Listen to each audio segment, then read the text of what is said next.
साथियों, आपको पुस्तक ब्रह्म वर्चस्व साधना की ध्यान धारणा लेखक श्री राम शर्मा आचार्य पृष्ठ 123 से पढ़कर सुनाते हैं। पिछले वीडियो के तारतम्य में जागृत जीवन ज्योति का ऊर्ध्व गमन। आइए सुनते हैं। आवश्यक नहीं कि प्रतिभा क्षमता का उपयोग श्रेष्ठ कामों में ही हो।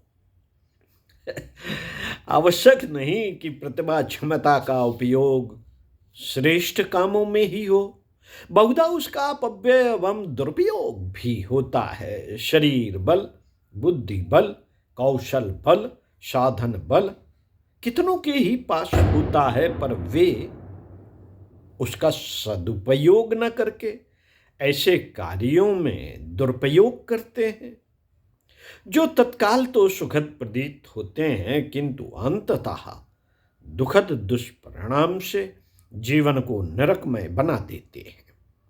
ऐसे लोग स्वयं कष्ट पाते और दूसरों को दुखी करते देखे गए। दुर्व्यसनी, कुकर्मी, दुष्ट, दुराचारी अपनी सामर्थ्यों का दुरुपयोग करते हुए सर्वत्र देखे जाते हैं। असुरता में सामर्थ्य तो होती है, असुरता में सामर्थ्य तो होती है, पर वह कुमार्गगामी होने से दुष्परिणाम ही उत्पन्न करती रहती है। ऐसे लोगों का शक्तिवान होना निरर्थक ही नहीं, दुर्भाग्यपूर्ण भी सिद्ध होता है। इससे तो कहीं अच्छा होता ऐसे लोग शक्तिहीन, साधनहीन ही बने रहते, तब वे अभावजन्य कठिनाइयां ही अनुभव करते, दुष्टता की प्रताड़ना से तो बचे रहते। समर्थता का प्राप्त होना सौभाग्यजनक तब है। समर्थता का प्राप्त होना सौभाग्यजनक तब है जब वह श्रेष्ठ सत्कर्मों में लगे, उच्च ऊर्ध्वगामी प्रयोजनों में संलग्न हो। यह तत्व भौतिक और आत्मिक क्षेत्रों में समान रूप से लागू होता है। समान रूप से लागू होता है। भौतिक बलों का प्रवाह उत्कृष्टता की दिशा में चल पड़े, इसी को कुंडलिनी जागरण की ध्यान धारणा के द्वितीय चरण में ऊर्ध्व गमन संज्ञा दी गई। रावण, कंस, हिरण्यकश्यपु, भस्मासुर, वृत्तासुर आदि ने भी दिव्य सामर्थ्य तो तपश्चर्या करके ही प्राप्त की थी, पर वे उसका दुरुपयोग करने लगे और दुर्गति के गर्त में जा गिरे। योग और तप की शक्ति साधना से आत्मिक सामर्थ्य तो बढ़ती है, पर उसका प्रतिफल अशक्त रहने से भी अधिक कष्टकारक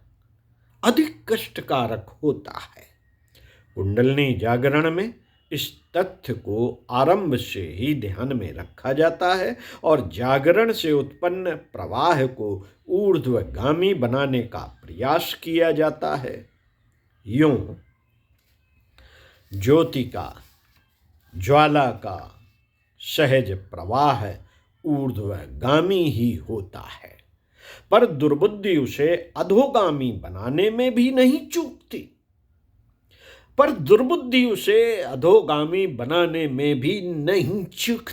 इस संदर्भ में पूरी सतर्कता रखनी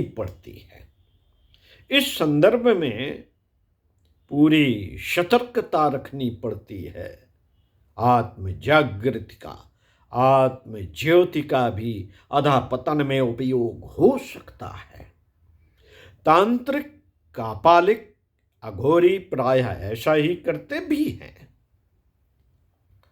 असुरता इसी कारण बदनाम हुई, अन्यथा शक्ति संचय तो उस वर्ग के लोग भी इसी आधार पर करते हैं।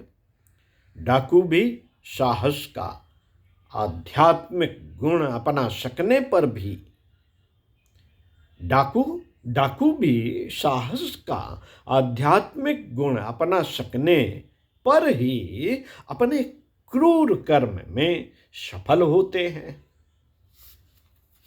द्वितीय चरण की ध्यान धारणा ऊर्ध्व गमन है।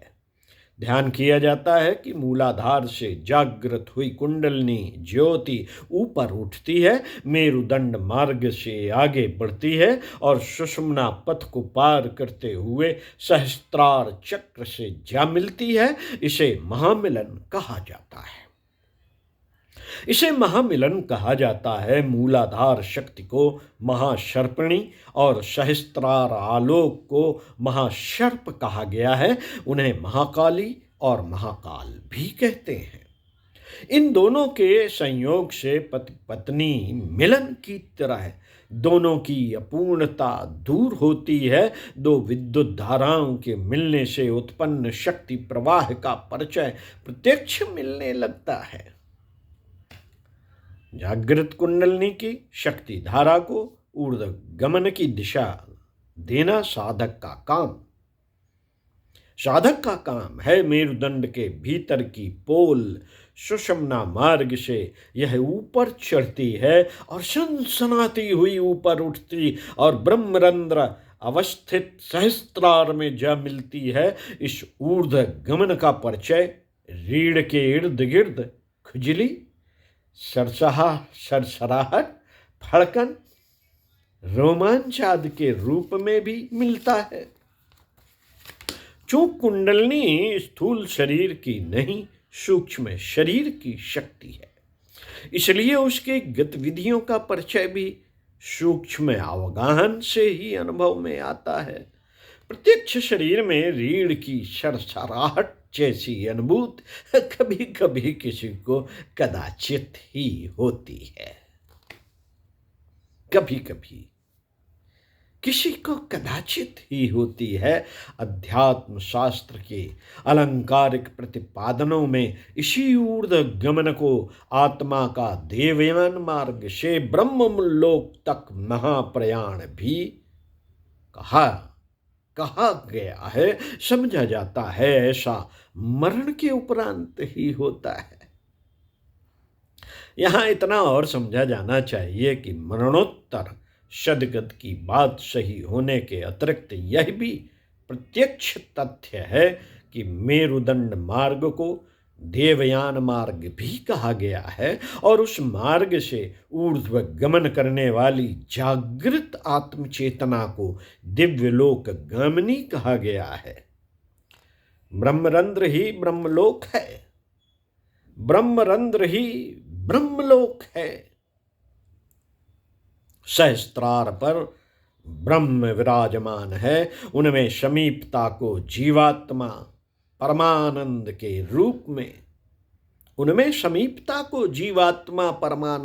रूप में जीवन मुक्ति के रूप में अनुभव करता है। मुक्ति और ईश्वर प्राप्त एक ही वस्तु है। ईश्वर की समीपता को, मुक्ति को 4 प्रकार की माना गया। नंबर 1 सालोक्य, नंबर 2 सामीप्य, नंबर 3 सारूप्य, नंबर 4 सायुज्य। मिलन की यही क्रम के गतियां हैं।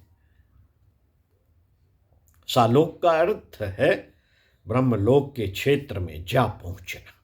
सामीप का अर्थ है दूरी घटना और निकटता बढ़ना। सारूप का अर्थ ब्रह्म के समतुल्य, ब्रह्मपरायण बन जाना। सायुज्य का अर्थ है आत्मसत्ता और ब्रह्म सत्ता के मध्य पूर्ण एकता का अनुभव होना, दोनों का एकाकार हो जाना। ब्रह्मात्मा एवं अवतार, अवधूत इसी स्तर के होते हैं। ब्रह्मात्मा एवं अवतार, अवधूत इसी स्तर के होते हैं।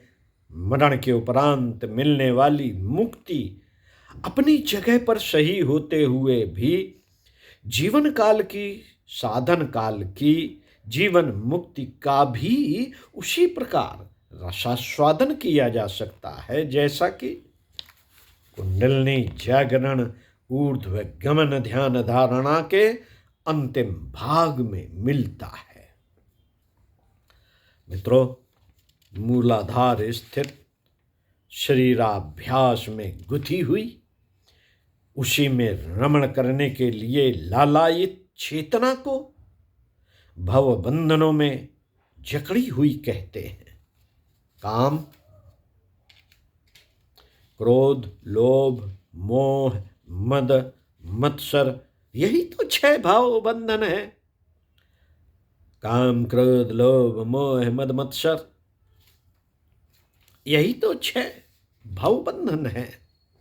इनका कटना तभी संभव है जब जीवात्मा अपने को, अपने स्वार्थ एवं लक्ष्य को शरीर से ऊपर उठकर देखना आरंभ करे। जब तक शरीर को ही अपना स्वरूप माना जाता रहेगा और इसके प्रिय अप्रिय को ही लाभ हानि समझा जाता रहेगा, तब तक भवबंधन कटने की कोई संभावना नहीं।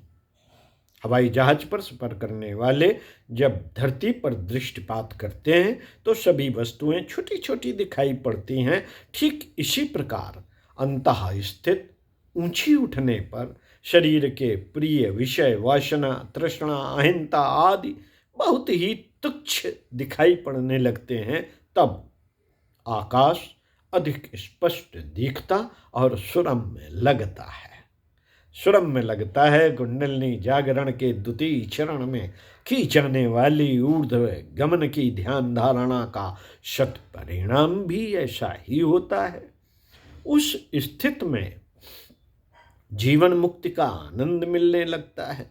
यह आनंद मात्र रसास्वादन नहीं होता, वरन अपने साथ आत्म बल का ऐसा प्रचंड प्रवाह भी जोड़े रहता है कि जिसके सहारे आत्मिक और भौतिक क्षेत्र में ऐसी कुछ उपलब्धि हो सके जिसे समृद्धियों और विभूतियों के नाम से पुकारा जा सके। साथियों, ऊर्ध्व गमन के पर्यायवाची शब्द हैं उत्थान, उत्कर्ष, अभ्युदय। इनमें उस स्तर के लोगों की स्थिति का आभास मिलता है। भौतिक बड़प्पन तो साधन संपन्नता के आधार पर निकृष्ट कोटि के व्यक्ति भी प्राप्त कर लेते हैं। पर आत्मिक महानता प्राप्त करने के लिए तो गुण, कर्म, स्वभाव की उत्कृष्टता का संपादन ही एकमात्र उपाय है। कुंडलिनी उत्थान से इसी आंतरिक उत्कर्ष की प्रेरणा मिलती है और अभ्युदय का वह आधार बनता है जिसे मानव जीवन का सर्वोपरि सौभाग्य कहा जा सके। साथियों, कुंडलिनी जागरण के प्रथम चरण में मंथन प्रक्रिया होती है। इसे प्रबल पुरुषार्थ की उमंगों का उठना कह सकते हैं। इसमें कुसंस्कारों को निरस्त करने और सदाशयता को बढ़ाने के लिए अदम्य साहस उमड़ता है। प्रसुप्त को जागृत में बदलने का यही एकमात्र उपाय है। इस जागरण को, शक्ति उद्भव को, इस जागरण को, शक्ति उद्भव को ऊर्ध्वगामी बनाना आत्मिक प्रगति का दूसरा चरण है। दिशा धारा न मिलने से ही भटकाव की स्थिति उत्पन्न होती है। दुरुपयोग होने पर तो उससे उल्टा विनाश होने लगता है। अस्तु सदशक्ति का उत्पादन होते ही उसका उपयोग उत्कृष्टता की दिशा में नियोजित किया जाता है। यही भौतिक प्रगति का आधार है और इसी मार्ग का अवलंबन करने से आत्मिक प्रगति संभव होती है। अधःपतन बंद करने से उत्थान की संभावना बढ़ती है। पैने में से टपकने वाले पानी को जब छिद्र बंद करके रोक दिया जाता है तो घड़े को भरने की बात बनती है। कुंडलिनी जागरण से विकसित होने वाली आत्मसत्ता भी इसी मार्ग से समुन्नत बनती है। ध्यान करें, सविता शक्ति जागृत कुंडलिनी शक्ति को दबाव देकर सूक्ष्म प्रवाहों के माध्यम से मेरुदंड के मध्य से ऊपर की ओर प्रवाहित होने को बाध्य कर रही है। सविता शक्ति की लहर पर लहर उसी दिशा में चलती है और उसके साथ साथ शरीरस्थ जीवनी शक्ति क्रमशः ऊपर की ओर बढ़ती चढ़ती जा रही है। ध्यान करें। ओम शांति।